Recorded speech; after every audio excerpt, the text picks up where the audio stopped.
Mga tao'y mga ligtas at mga kaalam ng katotohanan.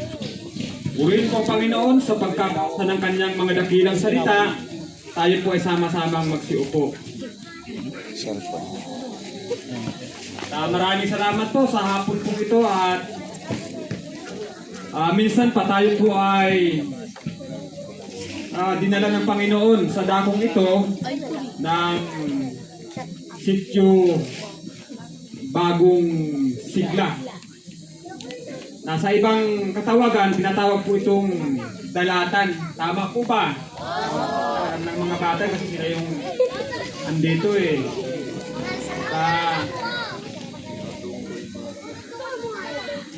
Isang mapagpalang hapon po ang ipinapaabot sa lahat ng mga kapatid natin, sa lahat po ng ating mga kapitbahay na nakikinig sa gabing ito. Yung mga andyan po sa kanilang mga tahanan, sa labas, kami po ay nagpapaanyaya sa inyo na bigyan po natin ng daan ang salita ng Diyos upang magkaroon po tayo ng kaalaman tungkol sa mga bagay na ukol sa Diyos at sa kalooban ng ating Panginoong Diyos. So bago po ako magsimula ng pagbabahagi ng salita ng ating Panginoong Diyos, nais ko pong ipakilala unang aking sarili, ang inyong abang lingkod po, kapatid na Rolly Marcelino sa dako po ng Bulacan, Norsagaray, Bulacan. Na hindi po nakakilala sa inyong abang lingkod nung ako po'y nasa gulang na 7 taon hanggang 12 sa 13, ako po ay namalagi sa lugar ng Mascate, Takislatan. At ito pong lugar na ito ay madalas kong mapuntahan. Wala pa pong mga bahayan sa lugar na ito. Ito po ay mga talahiban pa lamang noong mga panahon na yon. At hanggang sa kami po ay mapunta sa Bulacan noong 1989. At doon na po nagkaisip ang medyo matured. At doon din po sa lugar na yon, since 2000, bago pumasok po ang 2000, ako po'y tinawag ng Panginoon upang maging tagapangaral ng salita ng ating Panginoong Diyos. At hindi ko po inisip na ako po'y makabalik sa lugar na ito upang magbahagi ng salita ng ating Panginoong Diyos sa ganito pong mga pagkakataon. At ito po'y kalooban ng Diyos na ako po ay makabalik sa dakong ito upang yung aking mga kamag-anak sa lugar na ito. Ako po ay maraming mga kamag-anak doon po sa sityo Bagong Silang, sityo Kabuhuan, sityo Mabulo, maging sa sityo Malasa mayroon din po, hanggang sa may sityo Makapik-Kapik. At batay sa aking pag-iisip, marahil ito po ang niloob ng Diyos na ako po'y makabalik sa dakong ito upang magpaalaala sa lahat ng aking mga kamag-anak. At hindi lamang sa aking mga kamag-anak, kundi sa lahat ng mga taong naninirahan sa dakong ito upang may parating ang salita ng Diyos, upang tayo po ay mapagpaunahan tungkol sa kaligtasan ng ating kaluluwa sa hinaharap. Kaya isang kagalakan sa akin sa gabing ito na ako po'y makapagbahagi ng salita ng Diyos sa kaalam ng taong makikinig ng salita ng Diyos at magkaroon ng pananampalataya at makapaglingkod alinsunod sa kalooban ng ating Panginoong Diyos. So sa gabing ito, ako po'y bumabati sa lahat po ng aking mga kamanggagawa na narito, mga kapatid sa pananampalataya, sa mga grupo ng mga kabataan, sa mga bata, sa mga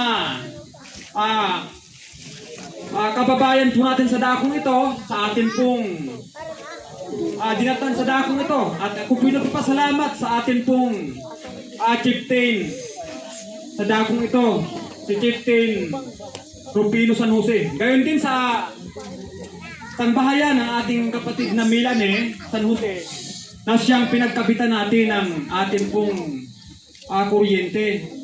So ito po'y hindi makalimutan ng inyong mga lingkod. Una po ang Panginoon, nakikita po niya ang mga bagay nito na ating ginagawa. At ano mga ating ginagawa, ito po ay mayroon pong kagantihan sa harapan ng ating Panginoong Diyos. So sa gabing ito, hinihiling ko po ang inyong time-team na pakikinig ng salita ng Diyos. Sa mga tahanan po dyan, bagamat hindi po kayo lumabas, sana'y maging bukas po ang inyong puso at isip tungkol sa mga bagay na ating maririnig. Sapagkat ito po ay napakahalaga sa ating buhay bilang isang tao. Alam niyo kung bakit? Sabi nga po sa aklat po ng Mateo, Kabanatang 4, ang talata po ay 4, hindi lamang sa tinapay nabubuhay ang tao, kundi sa bawat salitang lumalabas sa bibig ng ating Panginoong Diyos. Kaya, sa gabing ito po ay napakahalaga sa atin na tayo po ay makarinig sa salita ng Diyos. Bakit? Gaya po ng aking binasa kaninang talata, kung bakit nangyayari po ang mga pangangaral saan mang dako katulad kagabi, doon po kami sa Bagong Silang. At ngayon naman po, andito po kami sa Bagong Sigla.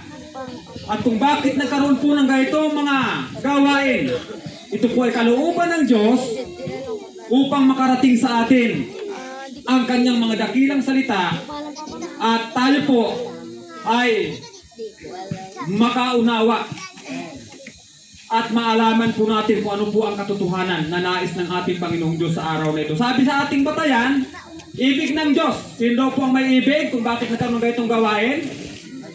Diyos. Sino daw po ang may ibig, mga bata? Diyos. So ang Diyos. Ano ang ibig daw ng Diyos? Batay sa talata. Ibig ng Diyos na ang tao'y maligtas. Narinig po ba ninyo kanina yung atin pong pinalabas dito? O nakita po ba ninyo?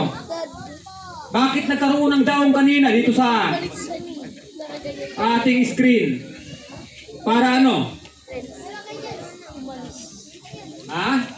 Bakit nagkaroon ng paggawa ng daong sa panahon ni Noe? Upang magkaroon po ng kaligtasan yung taong sasakay doon sa daong. Ganon din sa panahon kasalukuyan. Upang ang tao po ay magkaroon ng pagkakataong mailigtas ang kanyang kauluwa sa araw po ng paghuhukom. Kaya ang gabing ito ay atin pong ilaan sa ating mahal na Panginoon. Ilang ano lang po ito, ilang sandali lang po ito. At mamaya po, pagkatapos po ng ating gawain, po pwede po tayo magtanong, mayroon po tayo pagbabahagi ng mga awit, kung mayroon pong naghanda ng awit, ay atin pong bibigyan din po ng pagkakataon na makapagsalita ang ating, o makapag-awit ang ating mga kapatid na naghanda ng awitin. Kaya, napakaganda po ng gabing ito na tayo po ay nagkasama-sama, hindi po sa mga bagay na panlupa, kundi ito po ay sa mga bagay na may kinalaman sa atin pong gagawin alinsunod sa kalooban ng ating Panginoong Diyos. Ngayon, ang una po nating magiging talakay, dahil ang Diyos po nais niyang ang tao'y maligtas, nagkaroon po ng tinatawag na sulat. Alam niyo yung sulat? Tala. O ito po ay tinatawag na Biblia. Sino po ba ang naniniwala sa Biblia? Sa gabing ito. Sulat po ba tayo o mayroong hindi naniniwala sa Biblia? So halos kalimitan naniniwala. Maliban doon sa mga tao wala talagang paniniwala sa Biblia, hindi po maniniwala pagdating po sa bagay. Ngunit ang Biblia po ay totoo. Alam niyo kung bakit? upang ang tao po ay magkaroon ng giya. Kung gusto niya makarating sa langit, ang Biblia po ang tanging kaparaanan ng tao upang siya po ay makarating doon sa langit. Halimbawa, sa panahong kasalukuyan, kung gusto mo matuto ng medisina, aklat ng medisina, pag-aaralan mo. Kung gusto mo matuto, pagdating po sa mga bagay ng batas, mag-aaral ka ng book of laws o pagiging mga attorney o abogado. So kung gusto mo na matuto sa mga bagay na ukol sa Diyos, ang Biblia po ang siyang magiging pamantayan po natin. Gaya po ng sinasabi doon sa aklat po ng Hebreo, Kabanatang 10, ang talata po ay sa talatang 7. Ano ang sabi ng sulat ng mga alagad? Sa Kapitulo 10, ang talata po ay 7. Ang sabi ito, narito ako'y nagkagayoy, narito. Ako'y pumaparito sa palugpo ng aklat ay nasusulat tungkol sa akin upang gawin udyok ang iyong kalooban.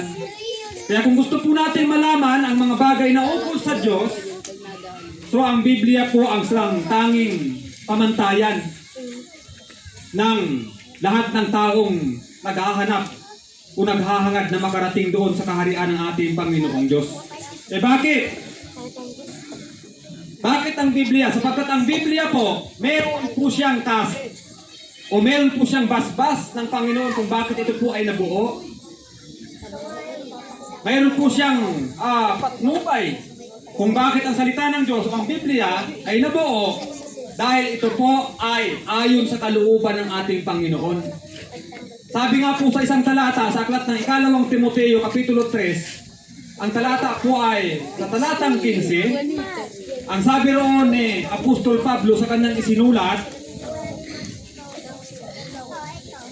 at mula sa pagkasanggol ay iyong nalalaman ang mga banal na kasulatan na makapagpapadunong sa iyo sa ikaliligtas sa pamamagitan ng pananampalataya kay Jesus.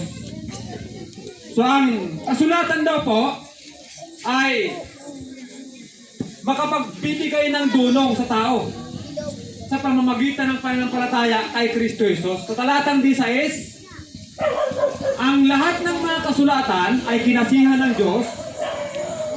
Mapapakinabangan din naman ito sa pagtuturo, pagsansala, sa pagsaway, sa ikatututo na nasa katwiran. Upang ang tao ng Diyos ay maging sakdal, tinuro ang lubos sa lahat ng gawang mabuti. Kaya, ang Biblia po dapat po nating paniwalaan. Kaya anuman po ang natala sa Biblia, ito po ay pawang katotohanan lamang. Bakit natin masasabing katotohanan lamang ang Biblia? Kung ating kukunin sa mga halimbawa sa panahong kasalukuyan, ang Biblia po nagsasabi ng totoo. Alam niyo kung bakit? Kailan po ba nangyari na nagkaroon ng eclipse o kauna-unahang eclipse sa buong mundo? Sino ba sa inyo nakakaalam na nagkaroon po ng eclipse kauna-unahan sa buong mundo?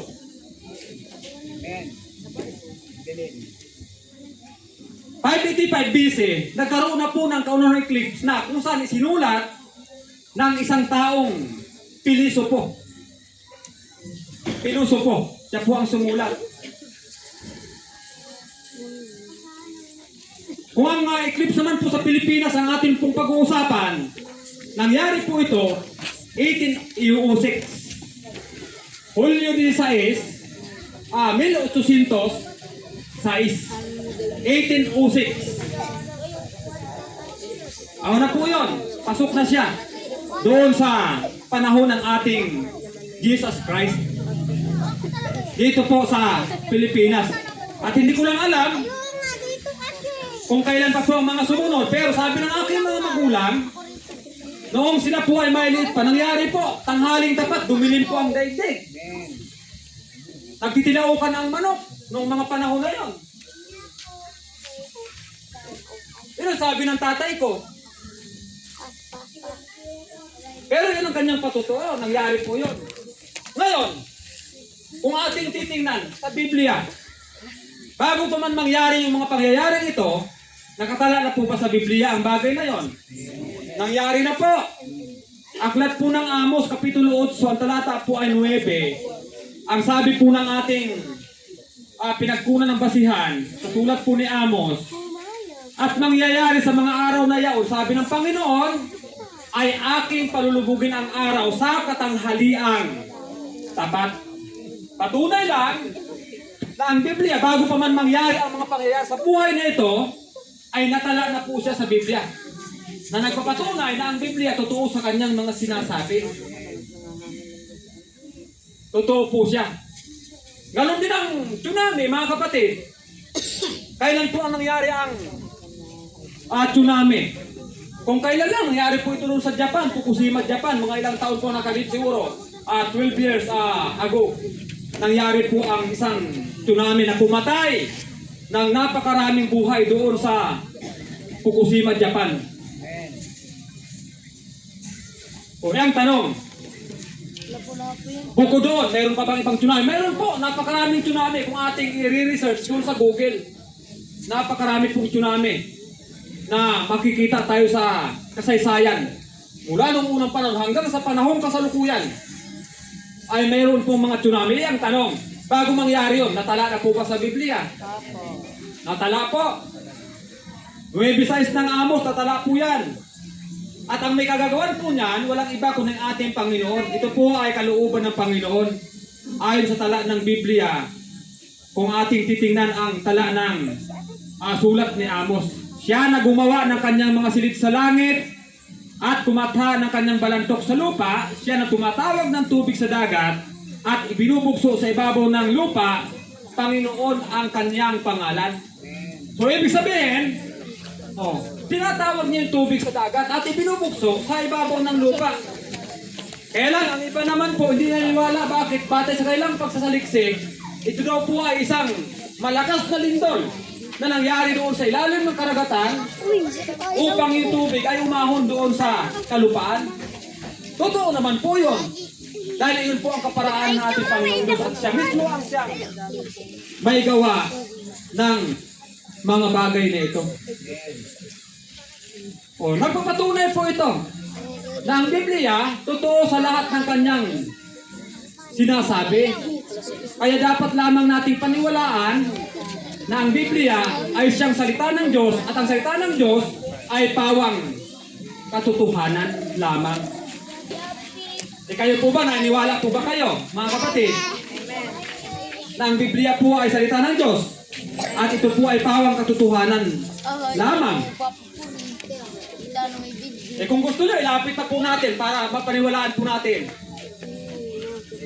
Sa aklat po ng Ikalawang Timoteo, Kapitulo 3, talatang 1. Tingnan po natin ang talataan doon kung ano po ang sinasabi ng sulat ni Apostol Pablo.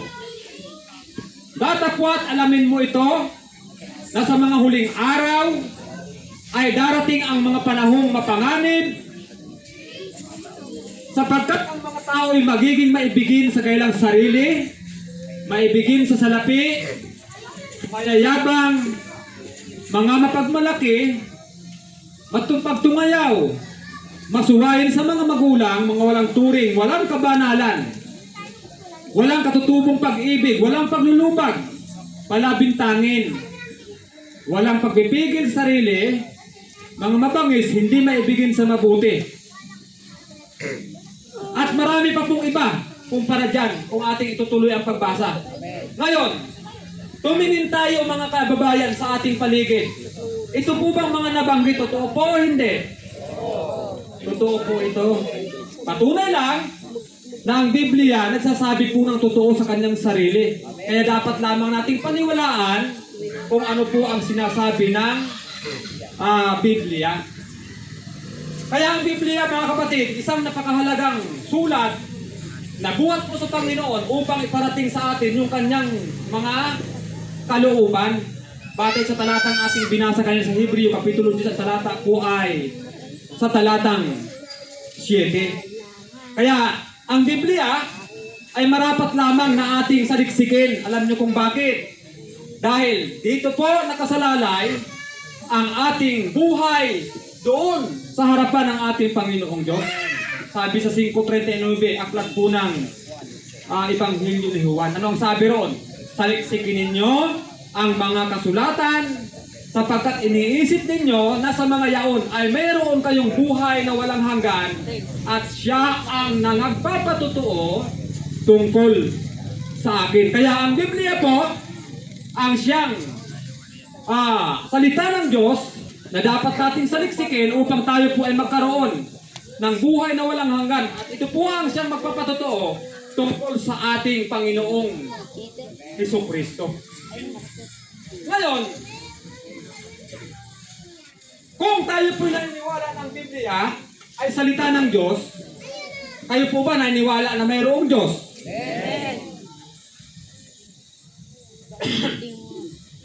Ang totoo niyan, bagamat karamihan po naniniwalang may Diyos, meron din pong hindi naniniwala. Totoo po hindi. Meron din namang naniniwala, pero hindi po sumusunod sa Diyos. Alam niyo kung bakit? Kahit nga po yung mga kriminal pag hinahabol ng pulis, anong tinatawag? Sinong tinatawag? Habang hinahabol ng pulis yan, nananakbo yan, Diyos ko, Diyos ko. Sana'y wag akong abutan. Meron mga ganun pong pagkakataon. Kaya ibig lamang ipatanaw na mayroon po talagang Diyos na dapat tayong kilalanin bilang isang tao. Kahit nga po sa mga pasyon, sinasabi po yan. Sa mga pasyon. Binabanggit po yan sa unang bahagi ng pasyon. Binabanggit po yan kung narinig po ninyo. Ano sabi rin sa pasyon? Sabi sa pasyon, Apong makapangyarihan, lumikha ng sanglibutan, lupa'y iyong inilagay, na matatag at matibay. Meron po talagang Diyos, mga kapatid. Kung bakit may sanlibutan nakatungtong, tinutungtungan tayo dahil mayroon pong Diyos na dapat tayong kilalanin sa ating buhay bilang Panginoong Diyos natin na dapat po nating sundin.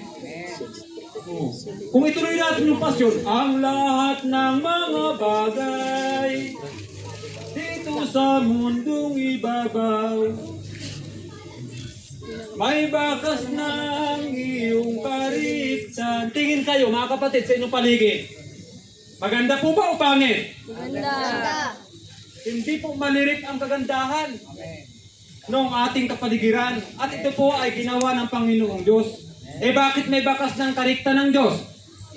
Pagkat ang may-ari ikaw, O Diyos na makapangyarihan.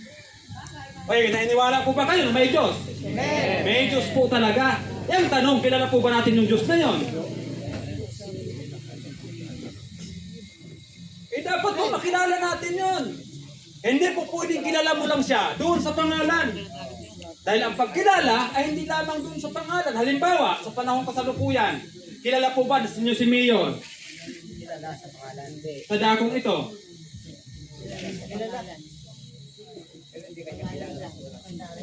Maaaring kilala po natin si Congressman, kilala po ba niyo? Kung sino? Yung tanong, kilala ba tayo nun?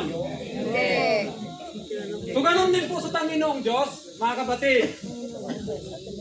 Dapat kilala po tayo ng Diyos, kilala din po natin siya. Upang anumang oras ay po pwede tayong makatawag sa Kanya. So ang Biblia, nagtuturo po kung sino po ang Diyos. At yung Diyos na yan yung Diyos na iisa lamang buhat pa sa pasimula ng una. Siya yung Diyos na lumalang ng lahat ng mga bagay. Siya yung Diyos na lumikha ng ating buhay. Siya yung Diyos na siyang nanatili hanggang sa panahong kasalukuyan. Sino yon? Ito yung Diyos dun sa langit, ito yung Diyos dun sa lupa. Liban sa Kanya, wala nang iba pa. 4:29 aklat po ng Deuteronomio. Ano sabi doon ni Moises? Ang sabi ni Moises, talastasin mo nga sa araw na ito at isa puso mo na ang Panginoon ay siyang Diyos sa itaas sa langit at sa ibaba sa lupa, wala nang iba pa. Bakit may mga nagtuturo? Ang daming daw Diyos. May nagtuturo, dalawa ang Diyos. May nagtuturo, Diyos na malaki ang ating Ama, Diyos na maliit yung ating Panginoon Kristo. Sino po ang tama? Yun po bang Biblia o yung mga tao nagtuturo ng mali? So ang Biblia po ang siyang dapat nating paniwalaan. At yung Diyos na yan, sa langit at Diyos sa lupa, liban sa Kanya, wala nang iba. Siya yung Diyos na ating tagapagligtas. Ayon po sa aklat po ng Isaias, Kapitulo 45, ang talata po ay 21. Ito yung Diyos na dapat po nating kilalanin sa ating buhay. Ito yung Diyos na siyang ating manunubos at tagapagligtas po natin sa lahat ng panahon ng ating buhay. Sabi nga doon, kayo'y magpahayag at magpasapit o magsanggunian silang magkakasama, sinong nagpakilala nito mula ng unang panahon at sinong nagpahayag niyaon mula ng una. Hindi ang bagang Panginoon at walang Diyos liban sa akin, ang ganap na Diyos at tagapagligtas, walang iba liban sa akin. Kaya kung ang pag-uusapan kung ilan ba ang Diyos, batay po sa Biblia, meron po lamang iisang Diyos na dapat tayong paniwalaan. Yan tanong, kilala po ba natin yung Diyos na yon? Sino po yon? Ba't parang hindi po natin kilala? Ito po yung ating Panginoong Jesucristo na siyang Diyos na makapangyarihan sa lahat na nagkatawang tao. Bakit? Nagkatawang tao dahil sa kanyang pagmamahal, dahil sa kanyang pag-ibig sa tao, na ang tao ay huwag mapahamak, kundi magkaroon ng buhay na walang hanggan. Ito yung Diyos na yon, mga kapatid, na nanukalang bababa sa lupa. Bakit siya bababa? Tingnan nyo kung anong kanyang plano. Sa aklat po ng Isaias, Kapitulo 40, talata po ay 10 at 11. Ito ang plano ng Diyos na ito.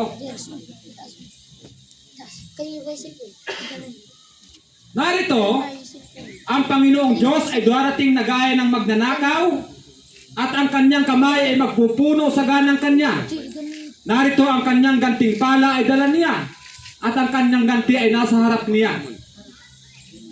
Kanyang papastulin ang kanyang kawan na gaya ng pastor, kanyang pipisanin ang mga kordero sa kanyang kamay at dadalhin sila sa kamay sa kanyang sinapupunan at papatnubayan na marahan yaong mga nagpapasuso. Yun po yung tugon doon sa sinabi ng ating Pastor Lister kagabi sa aklat po ng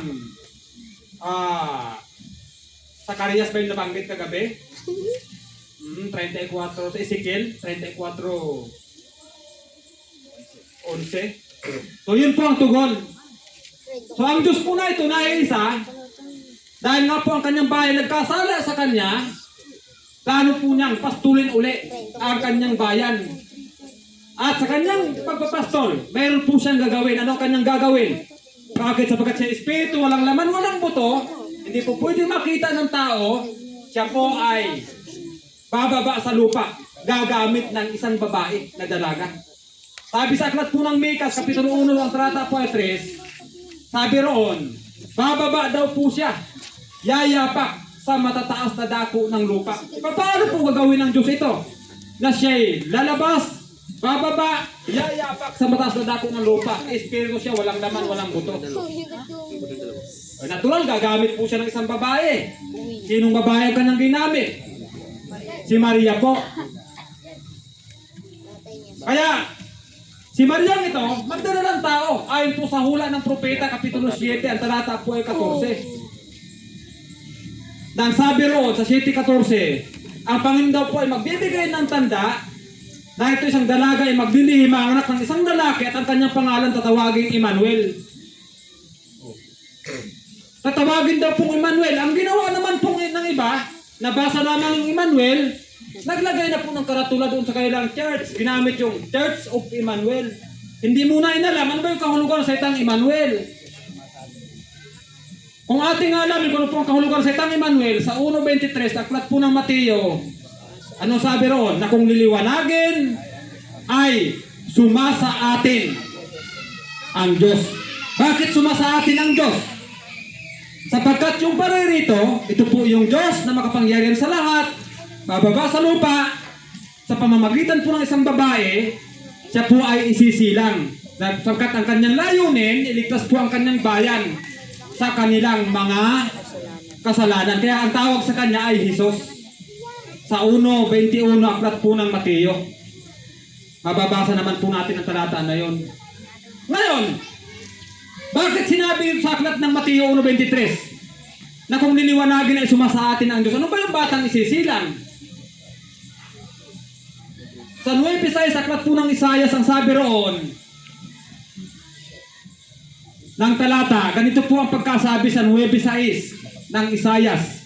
Sapagkat sa atin ay pinanganak isang bata, sa atin ay binigay ang isang anak na lalaki, at ang pamamahala ay maatang sa kanyang balikat. At ang kanyang pangalan ay tatawaging kamangha-mangha, tagapayo, makapangyarihang Diyos, walang hanggang Ama, Pangulo ng Kapayapaan. So dala na po ng ating Panginoon yung lahat ng kategorya, lahat ng titulo na nabasa po natin dito sa talatang ito. Hagip na po niya ang pagiging makapangyarihang Diyos, walang hanggang Ama. Siya po ang Pangulo ng Kapayapaan. Kaya kung mayroon pong Diyos na dapat tayong kilalanin, ito yung Diyos na sa lumang tipan na nagkatawan, hinubad ang kanyang anyong Diyos at nakitulad sa tao. Ayon po dun sa aklat po ng Pilipos. Sino yon? 2:5 hanggang sa talatang 7, aklat po ng Pilipos. Yan po ang Diyos na dapat natin kilalanin, mga kapatid, na siya po ay nagkatawang tao. Sabi nun sa 2:5 ng Pilipos, magkaroon kayo sa inyo ng pag-iisip na ito'y na kay Kristo Jesus din naman, na siya, bagamat nasaan yung Diyos, ay hindi na inaring narapat pananglan ang pagkapantay na sa Diyos, kundi bagkus hinubad niya ito at tagang alipin na nakitulad sa tao. Ano ba yung ibig sabihin sa nakitulad sa tao? Nakigaya. Yang tanong, talagang tutaling tao po ba siya? Hindi. Nakitulad nga eh. Pag sinabing nakitulad, gumaya lamang ang Panginoon doon sa anyong tao. Pero pagkatapos niyang gumaya, balik sa kanyang kalalagayan, ginawa na po ang kanyang misyon, balik po sa kanyang pagiging Diyos sa panahong kasalukuyan. O kaya, yung Diyos ayon sa Biblia na dapat nating kilalanin, walang iba kundi ang ating Panginoong Jesucristo. Siya po ang darating sa atin na paririto upang tayo po ay iligtas niya pagdating ng panahon. Ang sabi nga doon sa aklat po ng Tito, Kapitulo 2, ang sabi yung talata, ang talata po ay 13, na hintayin yung mapalad na pag-asa at ang pagpapakita ng kalulatian ng ating dakilang Diyos at tagapagligtas na si Jesucristo. Bakit hindi matanggap ng iba ito? Kaysa ang dinil Diyos, iba. Tao lang daw po ito. Pero ayon sa talata, hindi po magsisinungaling ang talata ng Biblia. Sapagkat malinaw pong sinasabi dyan, ang dapat nating hintayin yung ating Panginoong Kristo. Dahil siya po ang dakilang Diyos at tagapagligtas. Walang iba kundi ang ating Panginoong Kristo. Pagdating ng panahon, siya po ay darating dito sa atin at doon sa kanyang kapanahunan, ipahahayag siya na tanging makapangyarihang hari na mga hari at Panginoon ng mga Panginoon. Unang Timoteo, Kapitulo 6, ang talata po ay 14 hanggang sa talatang 15. Ano ang sabi doon? Natuparin mo ang utos na walang dungis, walang kapintasan hanggang sa pagpapakita ng ating Panginoong Jesucristo. Siya na po yan, ang ating Panginoong Jesucristo, na sa kanyang kapanahunan ay ipahahayag siyang tanging makapangyarihang hari ng mga hari at Panginoon ng mga Panginoon. Tanungin ko kayo, mga kapatid, mga kababayan, Meron po bang mataas sa hari ng mga hari? Wala na po. Meron na po bang mataas doon sa Panginoon ng mga Panginoon? Wala po. Wala na po eh. Kung may mataas po kayong may pakita dyan, anong pangalan niya? Wala na po eh. Pag sinabing hari ng mga hari, Panginoon ng mga Panginoon, wala na pong mas tataas dyan. Halimbawa, sa panahon ngayon, mayroong kapitan ng mga kapitan. Sino ba sa inyo nakakilala ng kapitan ng mga kapitan dito sa Montalban? Meron yan. Yung pinakakapitan. General ng mga general. Oo. Kung baga sa wala na pong tataas. Maliban sa ating Panginoong Kristo, siya po yung Diyos na dapat nating sampalatayanan. Siya yung Diyos na makapangyarihan sa lahat. Siya yung Diyos na lumikha ng ating buhay. Ang problema lang, ayaw pong kilalanin ng iba ang ating Panginoon na sa halip na paniwalaan, ito po ay kanilang pinatay pa. 3:15 aklat po ng Gawa. Pinatay pa nga nila yan eh. Sabi daw natin, yung pinatay ang lumikha ng buhay. Kaya ayon po sa Biblia, mga kababayan, mga kapatid, walang ibang Diyos na dapat tayong kilalanin sa ating buhay maliban sa ating Panginoong Kristo. At siya po ang lumikha ng buhay ng bawat isa sa atin. Naniniwala po ba kayo ron? Amen. Baka mamaya, mayroon pong nagsabi, kung wala ang tatay at nanay ko hindi ako naging tao. Tama naman po yun eh. Ang magulang po natin, ang siyang naging kasangkapan ng ating Panginoong Diyos upang tayo po ay maging tao. Pero sa pasimula, kung sino po ang lumalang sa tao, walang iba kundi ang ating Panginoong Diyos. Huwag tayong maniwala doon sa sinasabi ng mga taong nasubrahan po sa dunong na yung tao daw po galing daw po sa unggoy. At nag-evolve lamang ang tao sa mahabang panahon. Mali pong paniniwala yon, mga kapatid, mga kababayan. Bakit? Kung meron pong evolusyon na tinatawag, di dapat unggoy na tayo lahat. At naubos na po. At kung baga sa yung unggoy naman, mag-evolve din yun. Napakamali pong paniniwala ang ganon. Ibig lamang ipatanaw na tayo po bilang isang tao ayon sa Biblia, yung Diyos po ang may likha sa atin. At ang dahilan kung bakit tayo nilikha ng Diyos, meron pong dahilan ang Panginoong Diyos sa atin. Ano po ang dahilan ng Diyos? Bakit tayo nilikha? Ayon po doon sa aklat po ng Isayas, Kapitulo 43, ang talata po ay 7. Ito po ang dahilan, mga kapatid, mga kaibigan, kung bakit po tayo nabubuhay sa mundong ito na ating ginagalawan.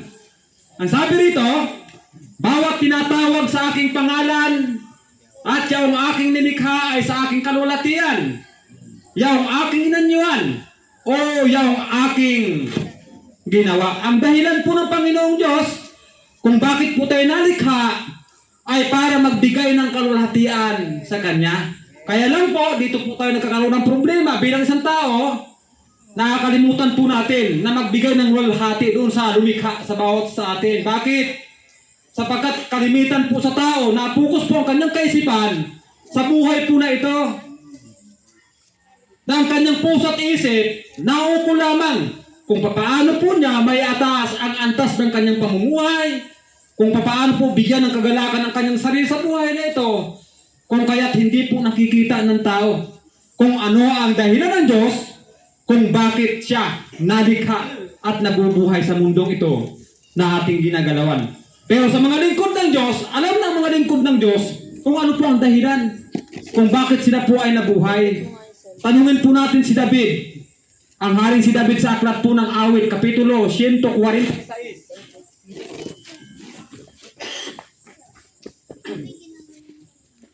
Ang talata po ay sa 2. 1-2. 1-2. Hello. Sa 1-2. Ang sabi po ni David sa kanyang isinulat, Purihin niyo ang Panginoon. Purihin mo ang Panginoon o kaluluwa ko.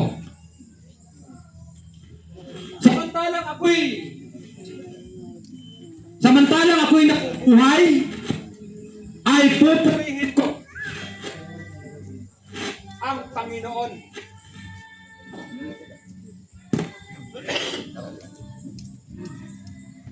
Hello, my check. Testing.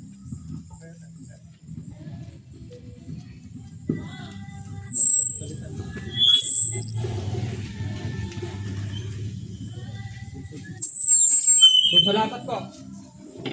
Sabi po ni David sa kanyang isinulat, samantalang siya daw po ay nabubuhay, pupurihin daw po niya ang Panginoon.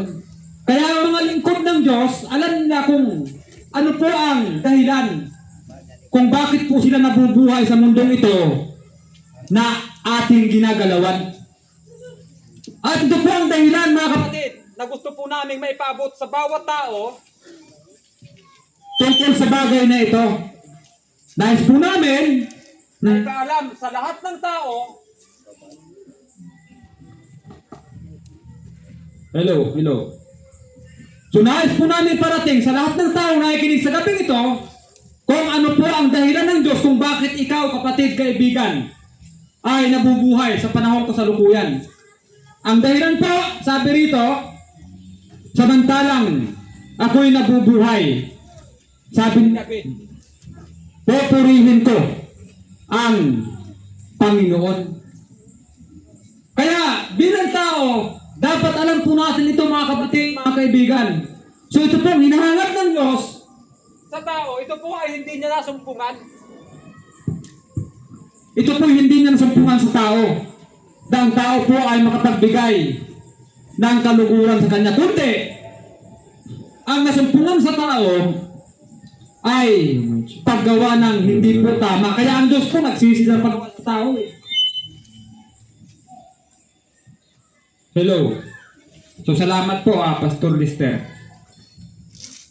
So kaya nga po ang paggawa ng Diyos sa tao, pinagsisihan po ng Diyos yun. Aklat po ng Henesis Kapitulo 6, ang talata po ay 6. Nagsisi ang Diyos sa paggawa niya sa tao. Dahil ang tao, doon sa inasahan niya sa tao, hindi po niya nakita yon sa tao.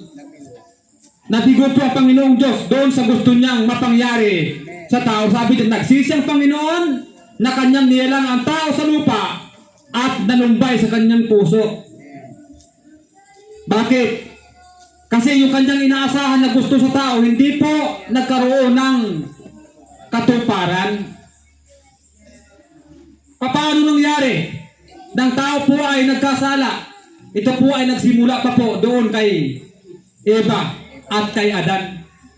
At kung paano sila po nagkasala, yung kasalanan po ng tao na yon, iyon po ang siyang naging dahilan upang hanggang sa panahon kasalukuyan, ang tao po ay nagiging makasalanan sa harap ng ating Panginoong Diyos. Sabi doon sa aklat po ng Roma, Kabanatang 5, talata po sa talatang 12, pakinggan nyo ang mabuti kung bakit tayo nasangkot sa mga bagay na ito. Ang sabi po ng talata, kaya nga kung paanong sa pamagitan ng isang tao ay pumasok ang kasalanan sa libutan at ang kamatayan sa pamagitan ng kasalanan, at sa ganito'y ang kamatayan ay naranasan ng lahat ng tao sapagkat ang lahat ay nangagkasala. Bakit ako nasangkot, kapatid na role? Yan, dito na ako sa loob ng bahay ko, bakit ako nasangkot? Ito po ang dahilan. Dahil po doon sa ang unang taong ginawa ng Diyos ay naging masuwayin doon sa utos ng ating Panginoong Diyos. Kaya hanggang sa panahon kasalukuyan, nakikita po natin sa ating paligid, ang tao po ay nagiging alipin ng kasalanan. Kaya nga ang sabi doon sa aklat po ng Roma, Kapitulo 3, ang talata po ay 23. Ang sabi roon, sapagkat ang lahat ay nagkasala nga at hindi nangakaabot sa kaluwalhatian ng ating Panginoong Diyos. Kaya sa atin, mga kababayan, mga kapatid, Sa aminin man po natin sa hindi, tayo po ay naging isang makasalanan sa harap ng Panginoong Diyos. Bakit? Sapagkat ang tao daw po niya ay hindi nakaabot doon sa kaluwalhatian ng ating Panginoong Diyos. At bilang isang tao nagkasala, hindi po pwedeng wala pong kabayaran yan. Hindi po pwedeng walang kabayaran yan. Meron po. Ano ang kabayaran? Sa 23 ng Aklat po ng Roma. Ito pong kabayaran, mga kapatid, mga kaibigan. Sabi dyan sa talata, sapagkat ang kabayaran ng kasalanan ay kamatayan, datapot ang kaloob na walang bayad ng Diyos ay buhay na walang hanggan, na ito'y kay Kristo Jesus na Panginoon natin. Kaya, ang kabayaran daw po ng kasalanan, ito po ay kamatayan. Yan po bang kamatayan ito? Ito po ba yung kamatayan pisikal? Hindi po. Baka iniisip po natin kamatayan pisikal? Hindi po. Ang kamatayan tinutukoy dito, ito po yung kamatayan ng ating kaluluwa sa harapan ng ating Panginoong Diyos. Hindi po ito kamatayan sa laman. Bakit? Dahil sa ayaw at sa gusto, mamamatay ka, kapatid, kaibigan, pagka ginusto na ng ating Panginoong Diyos. Totoo po yan. Sino pa sa atin makapagsasabi na tayo po ay buhay? Kinabukasan, sunod na araw, sunod na linggo, sunod na buwan, sunod na taon. Wala pong makapagsasabi sa atin kung kailan tayo mamamatay sa mundo. Pero isa po ang tiyak na tayo po bilang tao ay mamamatay, sapagkat tayo po ay meron pong katakdaan dito sa sanlibutan ito. 9:27 aklat po ng Hebreo. Ang sabi doon, sapagkat minsan itinakda sa tao ang mamatay na minsan, at pagkatapos nito ay ang paghuhukom. Kaya ang kamatayang tinutukoy doon sa talata sa aklat po ng Roma sa 23, ito po yung spiritual death. Kamatayan na walang katapusan, na kung saan once ng tao po ay napunta doon sa ganung kalagayan, hindi ka na makakaalis, kaibigan, ganun doon sa kalagayan yon. Bakit? Sapagkat yun na po ang libingan ng mga taong hindi po kumilala doon sa Diyos. Walang iba kundi ating Panginoong Jesucristo. Habang buhay ka na doon, habang buhay ka ng mga malagi doon, na kung saan ang landas na yon, yung lugar na yon, yun po ay inihanda doon sa dyablo at sa kanyang mga anghel. Aklat po ng Mateo, Kapitulo 25. Ang talata po sa talatang 41. Tingnan ninyo kung anong lugar yon. Yan po ang elaborasyon, mga kapatid. Sabi dyan, nang magkagayo, sasabihin naman niya sa mga nasa kaliwa, magsilayo kayo sa akin, kayong mga sinumpa, at pasaapoy na walang hanggan, na inihanda sa dyablo at sa kanyang mga anghel. 46. At ang mga ito ay mga paparoon sa walang hanggang kaparusahan. Datapwat ang mga matuwid ay sa walang hanggang buhay. So ito po ang kamatayan tinutukoy dyan. Ito po yung kamatayan na po pwedeng sapitin ng tao na nagkasala sa harap ng ating Panginoong Diyos. Once na hindi po natin nagawa ng remedyo, yung kasalanan na ating ginawa, so tanggapin man po natin sa hindi, mga kapatid, mga kaibigan, ito po ang magiging landas. Ito po ang magiging destino ng tao sa harapan ng ating Panginoong Diyos. Yan, tanong, mahirap po ba o hindi? Mahirap po. Mahirap po itong lugar na ito. Bakit? Ultimo nga, hindi nakamatay doon eh. Ultimo nga po, hindi nakamatay doon eh. Aklat po ng Marcos, Kapitulo 9, ang talata po ay 48 hanggang 49. Hindi nakamatay ang uho doon. Ultimo ikaw, hindi ka rin makamatay doon pag napunta ka doon. O anong sabi ng sulat ni Marcos? Na doon hindi nakamatay ang kailang uod at hindi na mamatay ang apoy, sapagkat bawat isa ay aasnan sa pamamagitan ng apoy. Yang tanong ito, kung ito po ang magiging kalagayan ng tao sa harapan ng Panginoon pagdating ng panahon na hindi po napaghanda ng kanyang buhay sa hinaharap, ano po ang dapat natin gawin upang ito po ay ating maiwasan? Pilala. Sumampalataya. Kasi pag hindi ka gumawa ng paraan sa ayaw at sa gusto, dyan ka na ng Panginoong Diyos. Amen. Ano po ang paraan? Eh kung meron din ng paraan, eh bakit hindi po natin gawin? Amen. Eh kaya nga may mga ganitong pangangaral eh.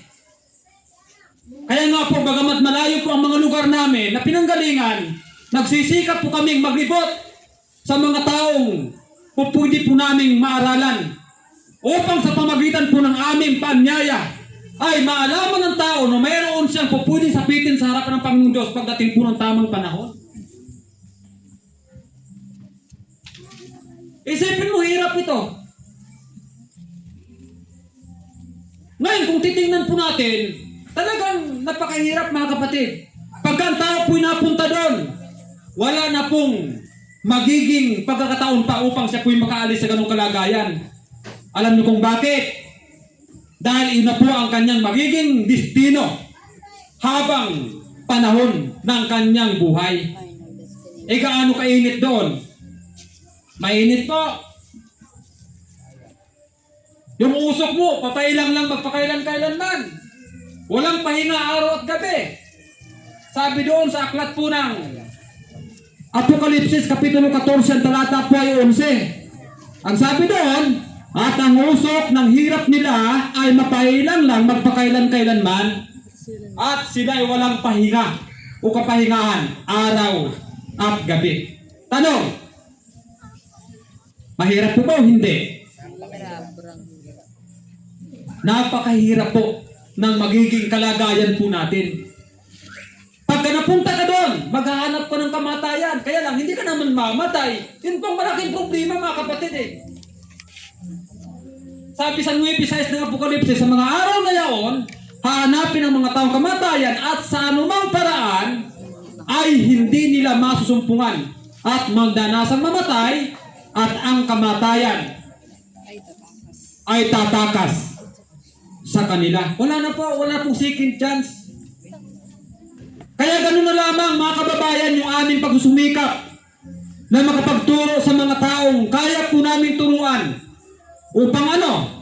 Upang sa pamagitan po ng salita ng Diyos na aming ibinabahagi na ipinangangaral ayon po sa ating tarpaulin ay magkaroon siya ng pagkakataong makapanampalataya. Bakit? Sapagkat ang pagkaroon ng panampalataya ang tanging kaparaanan upang siya po ay magkaroon ng kaligtasan sa harapan ng ating Panginoong Diyos. Sabi nga po sa aklat po ng Roma, Kabanatang 1, talata po ay 16. Ganito po ang ating nababasa mga minamahal na mga kapatid, mga kaibigan. Ang sabi po ni Apostol Pablo sa 1:16 hanggang sa talatang 17, sapagkat hindi ko ikinahihiya ang Ebanghelyo.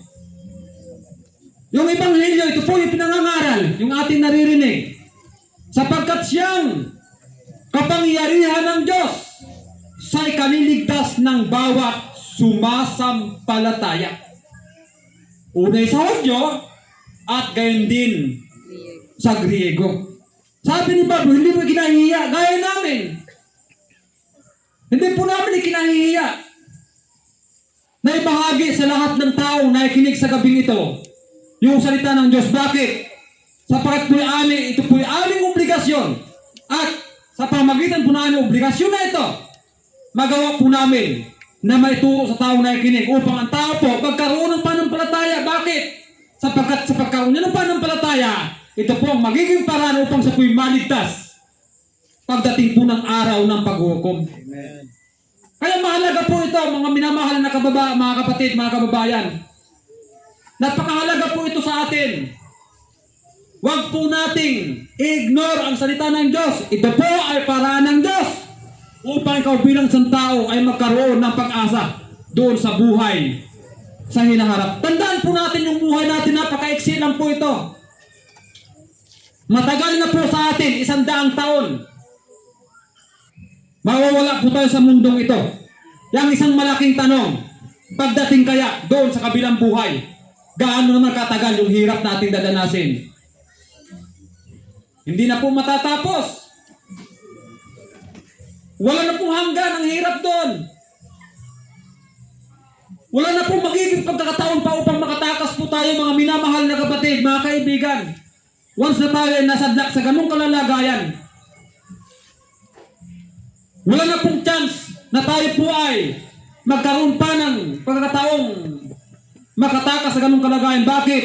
Sapagkat ang pagkakataon po na hinahanap ng Diyos ay ito po, na habang ikaw ay buhay, habang taglay mo ang lakas, habang nakikinig ka, ay paniwalaan mo siya at paglingkuran siya habang ikaw ay nabubuhay. Amen. Ito pong pagkakataon, mga minamahal na kapatid. Kaya ang Ebanghelyo, sabi ni Pablo, hindi po niya ikinahihiya. Ganon din namin. Ganon din sa amin, mga kapatid. Ganon din sa amin. Sabi ni Pablo, for I am not ashamed for the gospel of Christ, for which is the power of God unto salvation of everyone who that believe it, to the Jew first and also to the Greek. So ayaw namin ikahiya. Bakit? Paano kung mahiya kami? Mayroon bang magsasabi sa inyo ng ganito, ganyan? Wala po.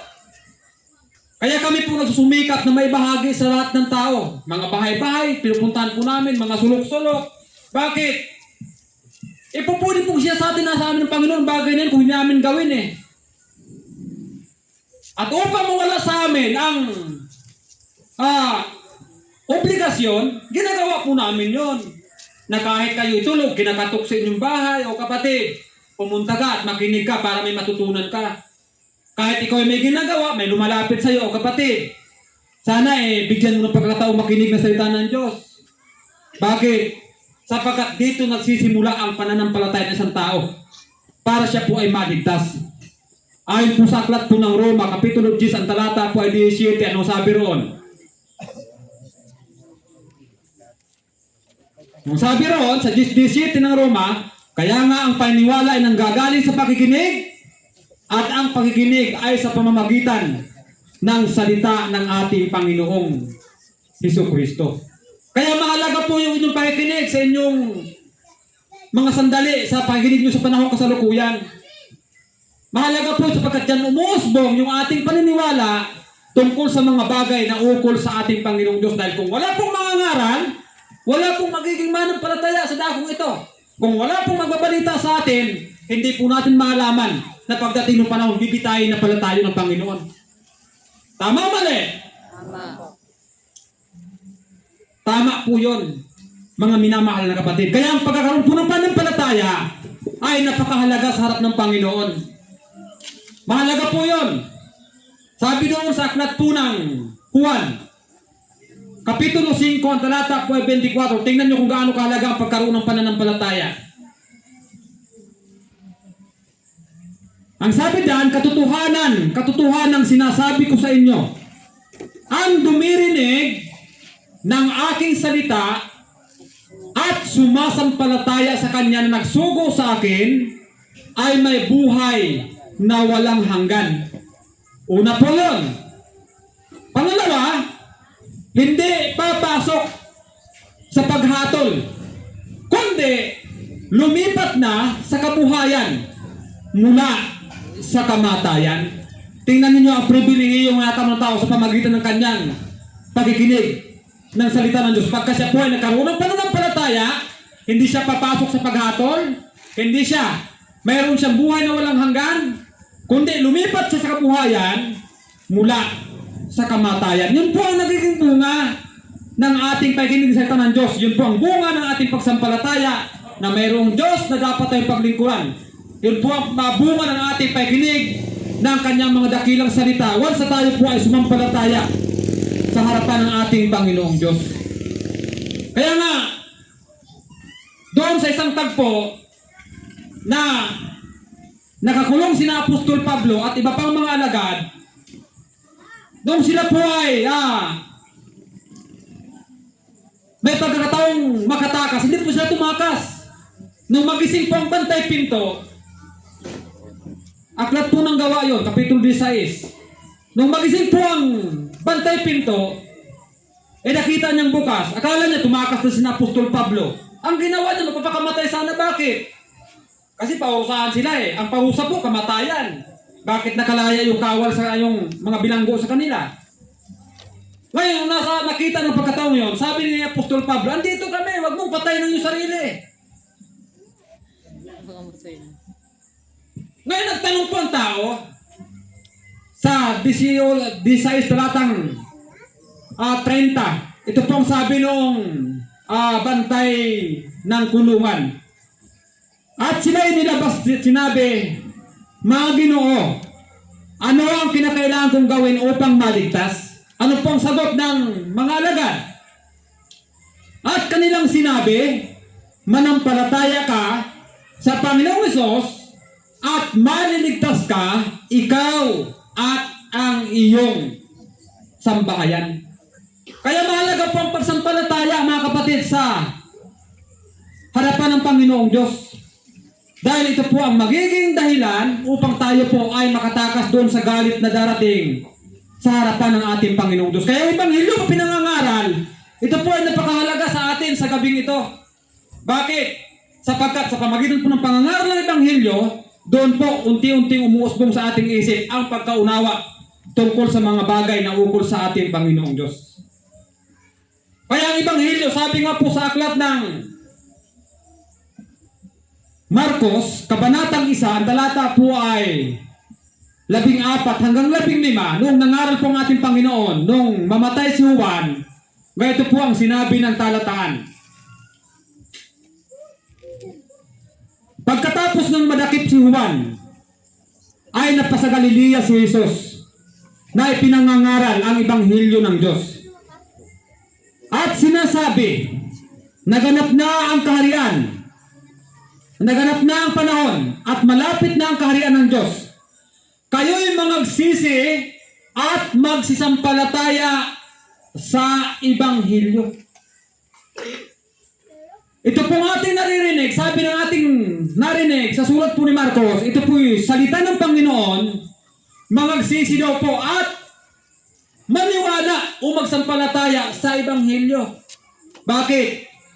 Nalalapit na po ang Panginoon. Kaya ba naniniwala na malapit na yung Panginoon sa panahon kasalukuyan? Sa totoo lang po, sa nakikita natin sa ating paligid. Tumingin po kayo mga kapatid, uso na po ang cellphone ngayon. Kalat na po ang social media. At doon sa social media, makikita po natin yung iba't ibang mga pangyayari na nagaganap sa mundong ating ginagalawan. At yung mga palatandaan natin nakikita, batay sa Biblia, nakasulat po siya, na iyon po ay panahon na malapit na po ang pagdating ng ating Panginoon. Iyang tanong, i-ignore mo lang ba po ba yun? Malapit na po ang pagdating ng Panginoon sa mundong ito. Katulad na lang nangyayari sa panahon kasalukuyan. Ano ba yung talagang pinaka sa panahon kasalukuyan? Doon sa bansang malaki. May gira po sa panahon kasalukuyan. Ano nang naghihirap po? Yung Iran, yung Israel, Amerika, Lebanon. So nagkadamay-damay na po. Yan, anong epekto sa atin sa panahon kasalukuyan? Pagtaas ng presyo, unang-una ng mga langis. Ganon din po ng mga bilihin. Iuling sa panahon ngayon, doon sa amin doon sa may housing. Ilan na po ang isang sako ng uling doon sa amin? Mayroong nagtitinda po doon, 500 na po ang isang sako eh. Ayaw ko lang po dito sa atin. Eh bakit umabot na po ng 500 na isang sako? Kasi, mahal po ang mga super kalan. Ilan na po ang presyo ng super kalan sa panahon kasalukuyan? Halos abot ng kulang-kulang 2,000 na po ang gasol. Yun pong mga super kalan, napakalaki na rin po ang halaga. Hindi ko lang alam kung magkano sa panahon kasalukuyan. Kaya tumataas po ang mga bilihin. At hindi po ba nyo alam kung ano po ang kinalaman ito sa ating pinag-uusapan? Ito po ay bahagi ng sanlibutan. Nalalapit na po ang pagparito ng ating Panginoong Diyos. Ang tanong, ito. Wala ka bang gagawin, kapatid, kaibigan? Wala ka bang gagawin sa buhay mo? Aantayin mo lang ba na darating ang Panginoon at masumpungan ka sa kalagayang hindi ka nagkakaroon ng pananampalataya? Hindi mo na pagsisihan ang kasalanan na nagawa mo sa harap ng Panginoon. Hindi ka nakapagbalik loob sa Panginoon. So huwag po nawang mangyari. Ito pong gabing ito ng ating pakikinig. Isipin po nating mabuti. Ito po ay napakahalaga sa atin. Bakit? Sapagkat sa pamagitan po ng ating naririnig, tinutuktok ng Diyos ang ating puso, ang ating isip, upang mabuksan po ito. At tayo po ay makapagbalik loob, makapaglingkod sa kanyang banal na harapan. Kaya nga, mahalaga po na ang tao ay magkaroon ng pananampalataya at siya po ay makapagsisi at makapagbalik loob. Bakit? Sapagkat dyan po natin nasumpungan ang kapahingahan ng ating kaluluwa. Sabi nga po sa aklat po ng Gawa, Kapitulo 3, ang talata po 19, ito po ang sinasabi ng talataan na isinulat po ni Evangelista Lucas. Ang sabi rito, kaya nga mangagsisi kayo at magbalik loob upang mangapawi ang inyong mga kasalanan, upang kung magkagayon ay magsidating ang mga panahon ng kaginhawahan mula sa harapan ng Panginoon. So ito po ang dapat gawin ng tao habang siya po ay nagpagkakataon pa. Habang sa kanya pa po ang oras, dapat siyang makapagsisi at makapagbalik loob sa Diyos. Hindi natin alam, mga kapatid, kung kailan tayo alisin ng Panginoon. Pero, ngunit, isang bagay po ang dapat nating malaman, na tayo po ay alisin ng Diyos sa mundong ito. Pansamantala lamang po tayo sa buhay na ito na ating ginagalawan. At anumang bagay na ating pinagsikapang mata mo sa buhay na ito, pagpikit po ng ating mata, pagpantay ng ating paa, tapos na po ang lahat ng mga bagay nito. Kalinsabay pong mawawala ang mga bagay na ating pinagsikapang mata mo sa daigdig na ito. Sabi po ni Apostol Pablo sa aklat po ng unang Timoteo, kabanatang 6, ang talata po sa talatang 7. Ang wika po niya ay ganito. Pakinggan po natin. Sapagkat wala tayong dinalang anuman sa sanlibutan at wala rin naman tayong may lalabas na anuman. So mayroon po ba tayong madala? Wala po. Lahat ng ating pagpupursige, lahat ng ating pagsakripisyo, lahat ng ating pagsisikap na may kinalaman lamang sa buhay na ito, pagdating po ng panahon, lahat po yan. Pag pikat ng iyong mata, wala na po na magiging saysay ang lahat ng mga bagay nito. E papaano kung ipinikit mo yung mata mo? Hindi ka na magising kinabukasan. Tapos na po ang ating magiging mahiligayang araw. Kaya nga ang sabi po ng ating Panginoon sa mga alagad, sabi niya doon sa 16:26, aklat po ng Mateo, sapagkat anong pa'y kinabangin ng tao, makamtan man niya ang buong sanlibutan, at mawawalan siya ng kanyang buhay. At ano ang ipapalit ng tao na katumbas ng kanyang buhay? Wala pong magiging silbi, mga kapatid, mga kaibigan. Ano man ang ating pagsisikap sa buhay na ito, na labas sa pananampalataya, magiging walang silbi. Dahil pagdating po ng panahon, sabi nga po sa aklat po ng Kawikaan, kabanatang 11, talata po ay 7, pagka namatay daw po ang tao, yung kanyang pag-asa ay mapapasa pagkapahamak, at ang pag-asa ay pag-asa ng masama ay mawawala na po. Eh baka isa po tayo sa ganito, ng ating pagsikap ay sa ganito lamang. Mga kababayan, ang Diyos po nangungusap sa atin sa gabing ito. Nabuksan po natin ating mga puso, ang ating isip, upang magkaroon po tayo ng kaunawaan tungkol sa mga bagay na ating naririnig. Upang tayo po bilang isang tao, sa pamagitan ng kanyang dakilang salita, ay magkaroon ng pananampalataya upang ang ating pag-asa ay huwag masalig doon sa mga bagay ng pansanlibutan lamang. Kahit sabihin, pang mata mo ang lahat ng mga bagay, sabi nga ng ating Panginoon, wala pong magiging silbi yun. Wala pong magiging silbi. Pagdating po ng panahon, ikailan mo tatamasahin yon? Habang ang edad mo sa ganitong panahon, habang malakas ka pa, habang itaglay mo ang buhay, hanggang kailan? May makapagsasabi po ba sa atin? Natatagal ako ng 100 taon, 2 taon. Wala po. Yung unang mga tao nga, gaano kahaba ang edad noong unang panahon? Sino sa inyo nakakaalam kung sino ang mas pinakamahabang edad sa tala ng Biblia? Matusalim. Si Matusalim, gaano kahaba ang edad? 969 Noe.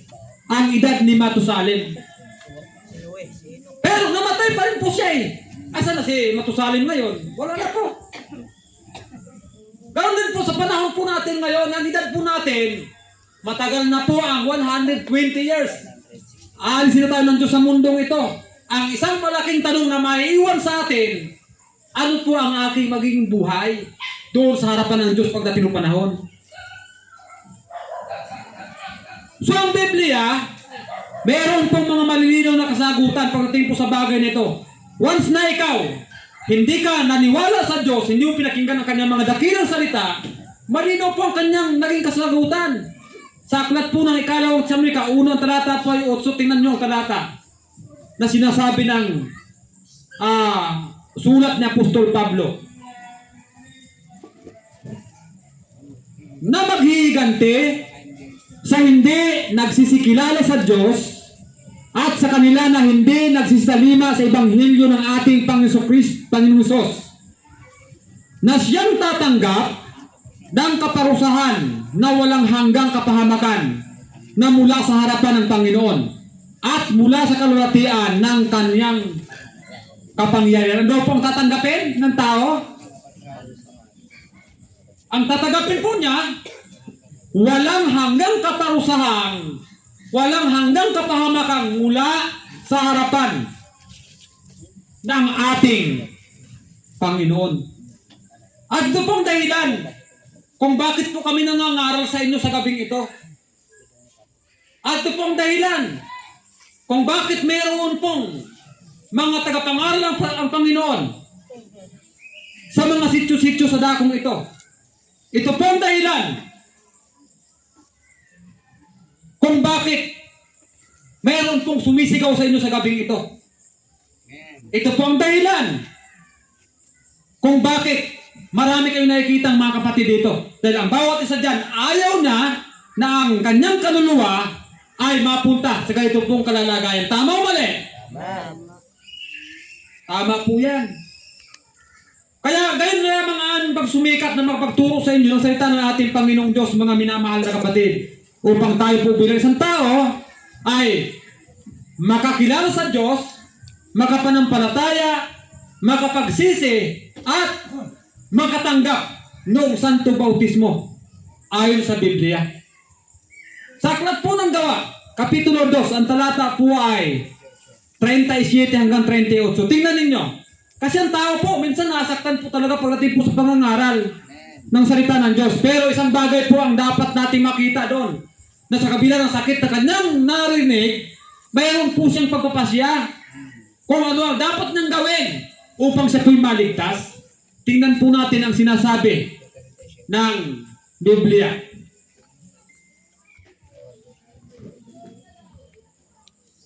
Nang marinig nga nila ito, ay nangasaktan ng kailang puso at sinabi kay Pedro at sa ibang mga apostol, mga kapatid, anong gagawin namin? Nagtatanong sila Bakit sila nagtatanong? Dahil nagtatanong sila, gusto nilang malaman kung anong kailang gagawin para sila po'y maligtas. Ang sagot po ni Pedro sa kanila, ito pong pagkasabi sa 38. At sinabi sa kanila ni Pedro, mangagsisi kayo at magbautismo ang bawat sa inyo sa pangalan ni Hesukristo sa ikapagpapatawad ng inyong mga kasalanan at tatanggapin ninyo ang kaloob ng Espiritu Santo. Pagsisihan daw po natin yung ating kasalanan. At magpabautismo daw po tayo sa ikapagpapatawad ng ating kasalanan. Kaninong pangalan? Panginoon Kristo. Ito po yung Diyos na lumikha ng langit ng lupa, mga kapatid. Kaya nga may nakikita kayong langit lupa eh. Nakikita niyo yung mundong ito? Ang ating Panginoon Kristo po ang may likha ito. At naniniwala pa kayo na ang mundong ito nakalutang sa kawalan. Amen.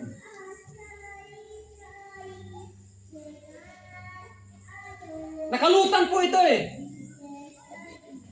Nakalutang po itong mundong ito na ating ginagalawan. Wala kang nakikita ang poste na napakalaki sa kabilang dulo. May poste sa kabilang dulo. At mayroong napakalaking kable para ibitin. Wala po. Bakit? Dahil kapangyarihan ng Diyos ang siyang may gawa ng mga bagay na ito. Nakatala po yan sa aklat po ng Job. Kapitulo 9, ang talata po ay, kunin muna natin yung 26 ng Job. Ang talata po ay sa talatang 7. Ganito po ang sinasabi ng sulat, sa sulat ni Job.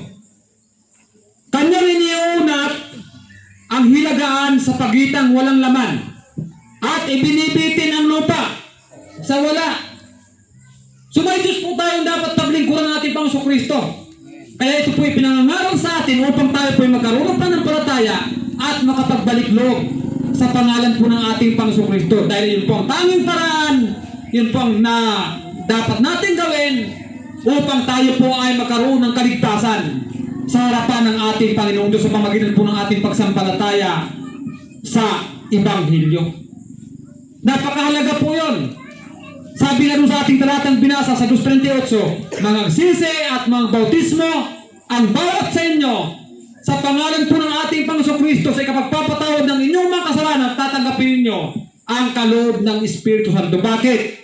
Dahil once na hindi ka nabautismuhan, sa ayaw mo at sa gusto, dadalhin ka ng Diyos doon sa walang hanggang kaparusahan. Doon kayo lalagay ng Diyos sa ganung kalalagayan. Kaya, mahalaga po ng tao ay dumaan doon sa prosesong gusto ng ating Panginoon. Sa aklat po ng Juan, mababasa po natin ang talata na yon. Kapitulo 3, ang talata po ay 3. Maging sa talatang 5 ay sinasabi din po ito ng Biblia. Kaya yung ating dalawang kapatid kanina na nabautismuhan, napakapalad po ninyo. Bakit? Dahil kayo po, mayroon na pong pagkakataong makapasok doon sa kaharian po ng ating Panginoong Diyos. Sabi dyan sa talata, sumagot si Jesus at sa kanya sinabi, katotohanan sinasabi ko sa inyo, maliban ng tao ay panganak na muli, ay hindi siya makakakita ng kaharian ng Diyos. Nagtanong si Nicodemo. Anong sabi ni Nicodemo? Sinabi sa kanya Nicodemo, paano may panganganak ang tao kung siya matanda na? Makapapasok baga sa bilang kalawas at yan ng kanyang ina at ipanganak. Mahirap nga naman yun. Lalo kung mas malaki ka sa nanay mo. Kung ngayon, sumagot si Jesus, katotohanan sinasabi ko sa inyo, maliban na ang tao'y ipanganak ng tubig at ng espiritu, ay hindi siya makapapasok sa kaharian ng Diyos. Kaya nga po ang bautismo ay isang napakahalagang bagay na dapat gawin ng tao upang siya po ay magkaroon ng karapatang makapasok doon sa kaharian ng ating Panginoong Diyos. Dahil ang pagkaroon po ng karapatang tawag na anak ng Diyos, dadaan po dito sa bautismo. Hindi ka matatawag na anak ng Diyos hanggat hindi ka dumadaan sa tinatawag na bautismo. Tingnan ninyo mga kapatid sa aklat po ng Juan. Kabanatang 1, ang talata po ay 12 hanggang sa talatang 13. Pakinggan nyo ang sinasabi pa rin ng talataan. Ang sabi diyan, datapwat ang lahat ng sa kanya nagsitanggap ay pinagkalooban na sila ng karapatang maging mga anak ng Diyos. Sa mga tibagay ang mga nasampalataya sa kanyang pangalan. Paano po sila naging anak ng Diyos? Taas natin ng konti, kapatid. Na mga ipinanganak, hindi sa dugo. Paano po pinanganak ang tao sa dugo? Ini-inject po ito sa sinapupunan ng isang babae, yung similya ng isang lalaki, at nagiging isang tao. Ni sa kalooban ng laman. Paano po pinanganak ang tao sa laman? Kalooban ng laman. Last. Kung ang hanap buhay mo, yung pinta ng panandali ang aliw, natsambahan ka, lumubo, yun po yun. Ni sa kalooban ng tao. Paano po pinanganak ang tao sa kalooban ng tao? Mahalangin sa tao. Nagkaroon ng ligawan, nagkaroon ng pagkakasundo, nagkaroon ng inyo, hanggang sa nagpasyang maging asawa. Nabuo, yan po yung ipinanak sa kalooban ng tao. Pero ito pong bautismong ito po yung ipinanak sa kalooban ng ating Panginoong Diyos. Sila po yung tinatawag na mga anak ng Diyos. At bilang anak ng Diyos, once na tao na bautismuhan, siya po ay tatawaging anak ng Diyos. May bahagi na po siya sa pangako ng Diyos. Walang iba kundi ang buhay na walang hanggan. Pagkaanak ng ating Panginoong Diyos, kapatid, kaibigan, meron ka ng assurance of salvation sa harapan ng ating Panginoong Diyos. May pangako ka na, walang iba kundi ang buhay na walang hanggan. Pagkaanak ka na, ikaw po ay tagapagmana na ng ating Panginoon doon sa kanyang kaharian. Aklat po yan ng Galacia, Kapitulo 3, ang talata po ay 27 hanggang sa talatang 29. Pakinggan po natin ang sinasabi ng talataan.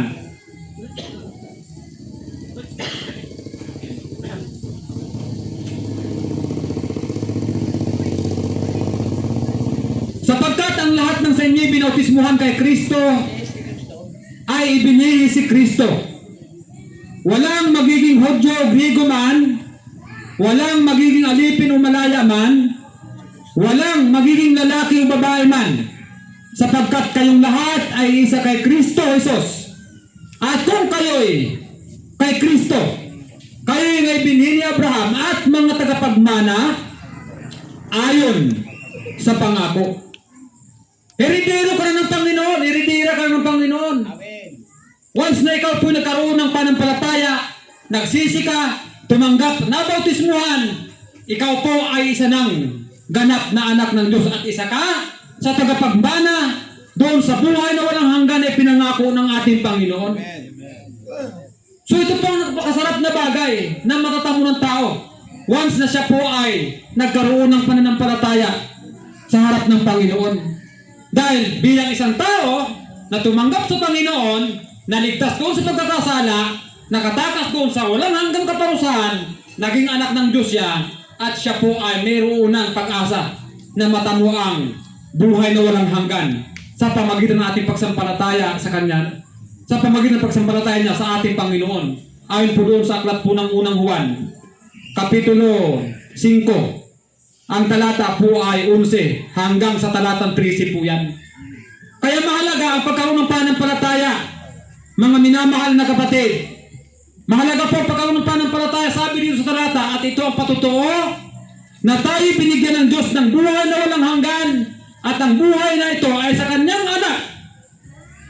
Ang kinaroon ng anak ay kinaroon ng buhay, at ang hindi kinaroon ng anak ng Diyos ay hindi kinaroon ng buhay. Talatang 13, ang mga bagay na ito ay sinusulat ko sa inyo upang inyong maalaman na kayo'y mayroong buhay na walang hanggan sa makatuwid ay sa inyong nananampalataya sa pangalan ng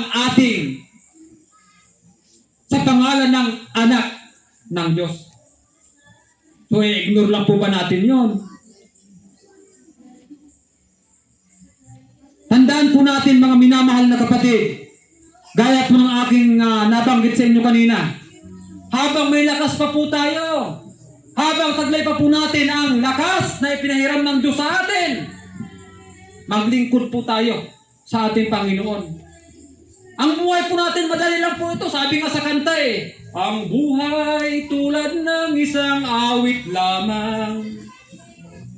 Mayroong simula at mayroong katapusan. May katapusan po ang buhay. Darating po ang panahon, hihina po ang ating katawan. Darating po ang panahon, yung ating mata lalabo. Darating po ang panahon, magiging tatlo po ang ating paa. Darating po ang panahon, magiging ang dahil mo lagi sa gabi, masakit ang baywang, masakit ang tuhod. At pagka sumapit yon, tandaan po natin, papunta na po yon doon sa kalagayang pupuwid na tayong mawala sa mundong ito sa oras po na hindi natin inaasahan. Yan tanong, ito, antayin pa po ba natin yon?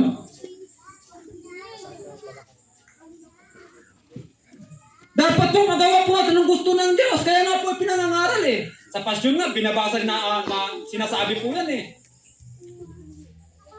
Sa pasyon po ng mga Katoliko, sinasabi po yan. O magmula Jerusalem, bayan-bayan ay libutin. O kaya nililipot po namin Aralan ng magaling, nang sasalay wag magupiling.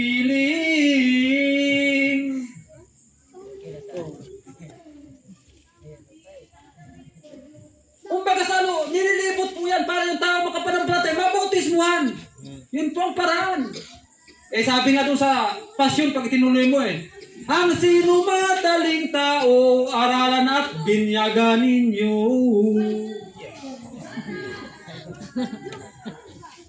Ang sino mang ayaw, ay mapasa-apoy na walang hanggan. Ngunit kung ang tao ay tumanggap ng bautismo, sabi doon, ay magiging aking katuto. So ganun po ang Panginoon kabuti mga kapatid sa tao. Ang Diyos po nagbibigay ng pagkakataon sa atin habang tayo po ay may pagkakataon. Mailigtas niya. Pero pagkaayaw ka, sabi nga doon sa pasyon, mapasa-apoy na nagniningas. Pero pagka tinanggap mo yung Panginoon, nagsisi ka, nanampalataya, nabautismuhan, magiging katuto mo ang ating Panginoon. Ngayon, habang buhay pa tayo mga kapatid, huwag po nating aksayahin ang ating buhay sa wala.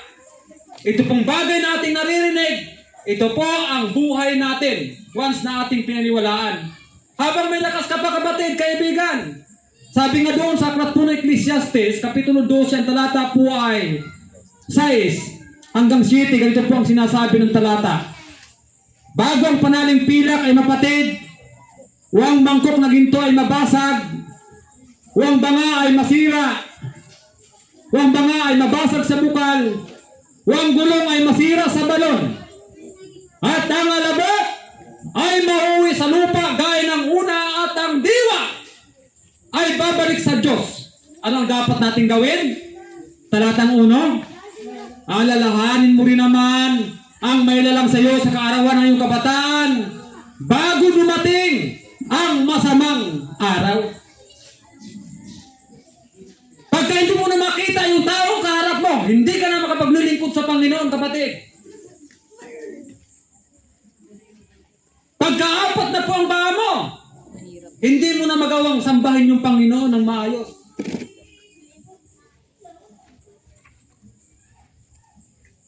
Pagka yung katawan, andun ka na sa higaan, pinapakain ka na lamang noong mga mahal mo sa buhay ng lugaw para makakain ka. Hindi mo na magagawang maglingkod. Kaya ang panahon para ikaw ay makapaglingkod, ito po na ikaw ay malakas pa. Taglay mo pa ang hininga ng buhay para makapaglingkod sa Panginoon. Kaya nga may kanta dyan Gusto nyo marinig ko pang kanta? Yes. O ang kanta mga kapatid, pakinggan nyo mabuti. Ang ganda ng kanta ang mensahe. Ang sabi ng kanta, kailan pa ibibigay ang buhay mo't lakas. Sa Kanya na nagbigay sa'yo ng buhay na wagas. Ang pangalan mong banal aking itatanyag. Kailan itatanyag? Kung wala ng pagkakataon at huli na ang lahat. Kailan pa? Mga kapatid, mga kaibigan, sa gabing ito, kailan pa po natin ipaglilingkod natin sarili sa harap ng Diyos? Pagkapantay na po ang ating paa? Pagka hindi na po natin kaya? Huwag nawang mangyari ang bagay na ito sa atin. Dahil yun po ang magiging isang masaklap na buhay ng bawat sa atin kung hindi tayo makapaglingkod sa harap ng ating Panginoon. Kaya nga sabi nung kanta sa patuluyan, at kung ang araw ay lumipas na. Diba? Nilipas talaga eh. Nakuha mo pa kayang siya ay paglingkuran. Kailan pa kaya maglilingkod sa Diyos? Kung hindi ngayon, kung hindi ngayon, kung hindi ngayon, kailan pa? Pangit ng boses ko mga kapatid.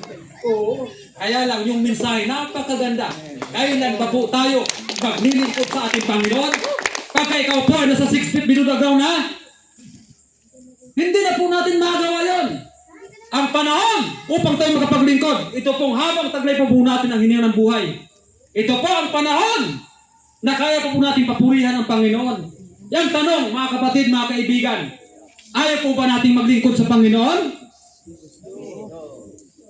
Ayaw po ba natin isalba ang ating kaluluwa sa araw ng paghuhukom? Sana po, makapag-isip tayo. Ang Diyos, lagi pong tumutuktok yan sa ating puso at isip. Andyan lagi yan. Tumutuktok, Kapitulo 3, ang talata po ay 20 na aklat po ng Apokalipsis. Ang Diyos po, laging nanawagan yan. 11:28 hanggang 30 aklat po ng Mateo. Nananawagan lagi sa atin yan sa pamagitan ng kanyang mga lingkod upang tayo po ay huwag mapahamak pagdating po ng panahon. Sabi nga po rito, narito ako'y nakatayo sa pintuan ng iyong puso, pintuan at tumutuktok. Kung ang sino man ay duminig ng aking tinig at magbukas ng pinto, ako'y papasok sa kanya at hahapong kasalo niya at siya'y kasalo ko. Yung Diyos po natin, nag-aantay po sa atin. Ang Diyos po natin, gumawa po ng mga paraan para may parating po sa atin ang kanyang mensahe. Ang Diyos po natin, nagpakahirap po, napako sa cross. Nagdanas ng maraming hirap alang-alang sa atin upang tayo mailigtas. Ginawa po niya ang lahat ng bagay na mahirap alang-alang po sa atin.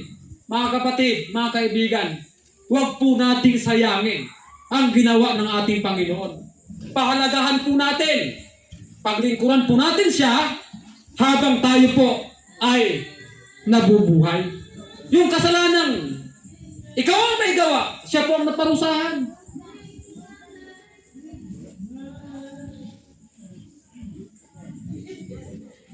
Yung kasalanan, ginawa mo, siya po ang umako. At yun po ay dahil sa kanyang pagmamahal. Yun po ang sinabi ng ating Sister Duna kanina. 15:13, aklat po ng Juan. Ang sabi doon sa 15:13, aklat po ng Juan, na ito po ang pagkasabi. Walang may lalong dakilang pag-ibig kaysa rito na ibigay ng isang tao ang kanyang buhay dahil sa kanyang mga kaibigan. Mahal po tayo ng Panginoon, mga kapatid, mga kaibigan.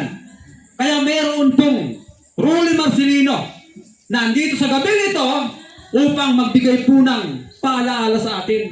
Upang gisingin po ang ating mga puso, ang ating mga isip sa pagkakatulog. Upang tayo po ay makapaglingkod anong sunod sa kanyang kalooban.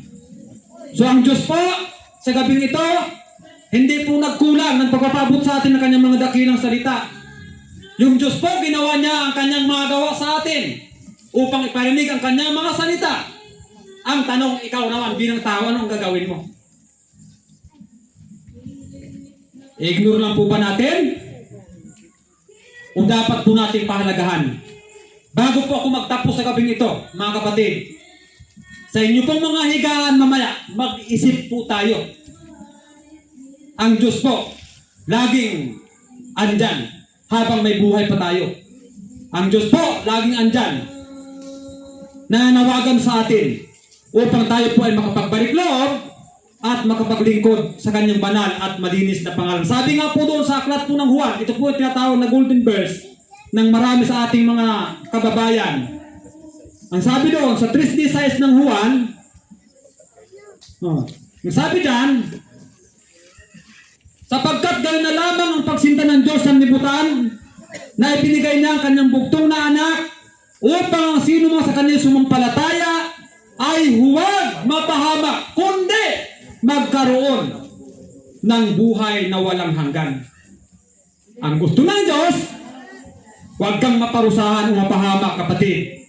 Ang gusto ng Diyos, huwag kang mapunta doon sa apoy na nagniningas. Ang gusto ng Diyos, ayaw niyang maghirap ka doon sa walang hanggang kaparusahan kasama ang uod ni namatay. Kundi ang gusto ng Diyos, sabi sa talata, upang ikaw sa pamagitan ng pagsampalataya ay magkaroon ng buhay na walang hanggan. Yun po ang gusto ng Diyos. Kaya tayo po ay magpahalaga sa mga bagay na ating naririnig sa harapan ng ating mahal na Panginoon. Naintindihan po ba natin, mga kapatid? So sana po ang salita ng Diyos na ating narinig ay huwag nating sayangin. Tandaan po lagi natin, hindi man tayo magkaroon ng pananampalataya sa gabing ito. Isang bagay po ang gusto ko pong ipaabot sa inyo bago po ako magtapos. Doon po sa lugar na ating pautunguhan, sakali man tayo nagkaroon ng pananampalataya, doon po ninyo maiisip na mayroon pong mga tagapangaral ang Diyos na nagpayo sa atin, nagturo upang huwag tayong mapahamak doon. Mayroon pong Rulli Marcelino, may Lister Castro na nagsalita sa atin upang tayo po ay huwag mapahamak doon sa araw ng paghuhukom. Dahil ang magiging patotoo sa atin, yun pong mga bagay na ating narinig sa gabing ito at noong nakaraang gabi. Aklat po ng Juan, sa huling talata, 12 ang talata po ay 48, ito pong sinasabi ng Biblia.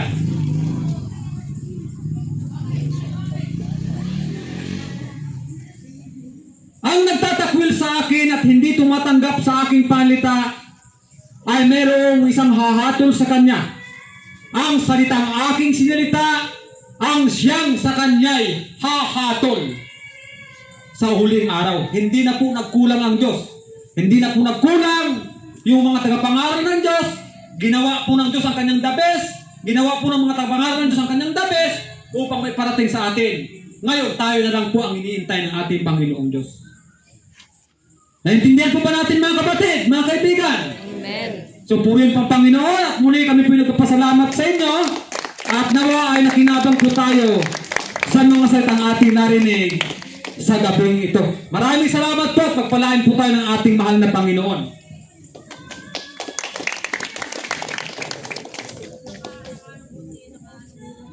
Ha? So meron pong magtatanging bilang at alam kong nakinabang tayo sa mga salita ng Diyos sa gabing ito.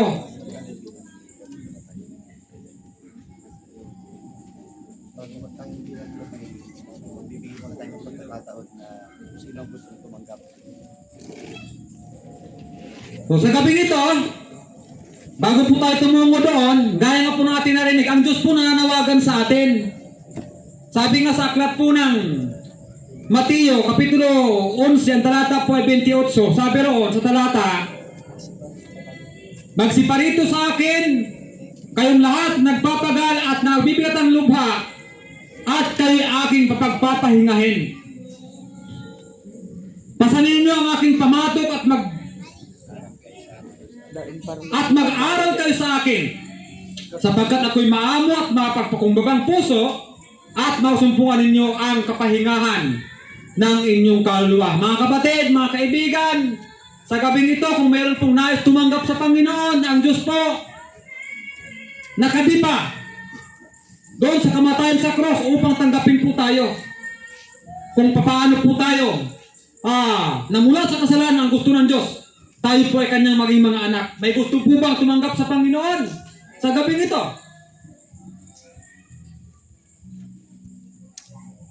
May gusto po bang lumapit sa Panginoon? Huwag po kayong mahiya, mga kapatid. Huwag po natin kahiya yung kaligtasan ng ating kaluluwa. Meron po ba? Kung wala po, Tanong. kami po ay nagpapasalamat sa inyo pong pakikinig. At nawa, hindi man umusbong sa inyong panampalataya sa gabing ito, mag-isip po tayo. Dahil ang ating buhay, limitado lamang po. Sabi nga po sa salita ng aking narinig, the life is short and the time is fast. Maiksi po ang buhay. Ang oras po natin napakaiksi, yung buhay natin napakaiksi. Huwag nating sayangin sa wala ang ating mga buhay. Yun po ay paalaala sa atin. So sa gabing ito, maraming salamat po sa lahat po na nakinig, sa ating mga kapitbahay. Salamat din po sa may-ari po ng bahay, hindi ko po kilala. At kami po lubos na kapasalamat sa inyo pong pag-uunawa sa amin. At pagtanggap dito po sa inyong harapan. At nagpapasalamat din po kami doon sa kay Captain Rufino San Jose. Gayon din sa ating kay Sister Melanie San Jose. At sa lahat ng ating mga kapitbahay na matyagang nakinig sa gabing ito. At kami po ay nagpapasalamat sa inyo na wag sa ating narinig ay magsilbing susi upang mabuksan po ang ating puso, ang ating isip at magkaroon tayo ng panampalataya sa harapan ng ating Panginoong Diyos. Magandang gabi po at pagpalain tayo ng Panginoon. At kung may nais pong pagtanong, Pastor Lester?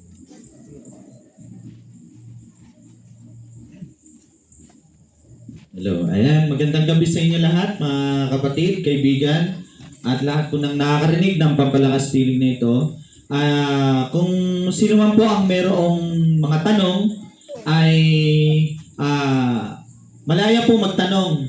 Ayan, pero sa ngayon, kung wala pa kayong naiisip, ay bigyan po muna natin ng daan yung magtataying bilang o taying awit. Meron po ba? Saan na? Naging mahaba siya. Meron po ba?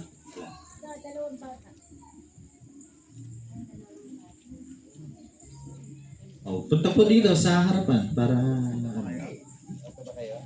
ano po bang kakantahin nila?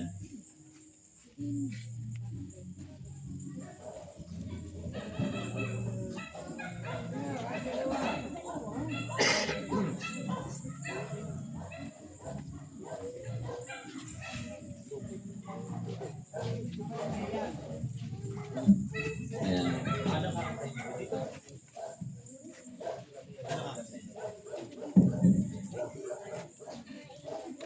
Ang mga ibon, kakantahin.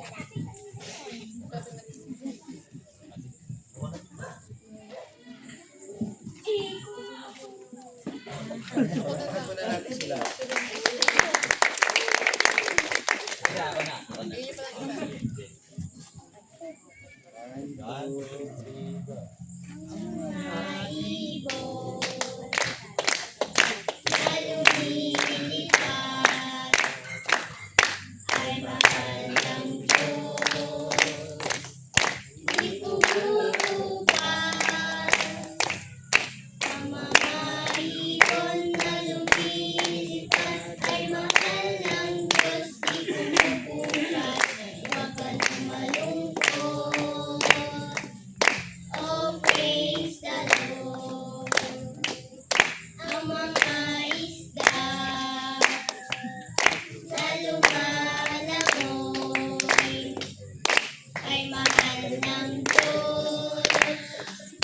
Di ko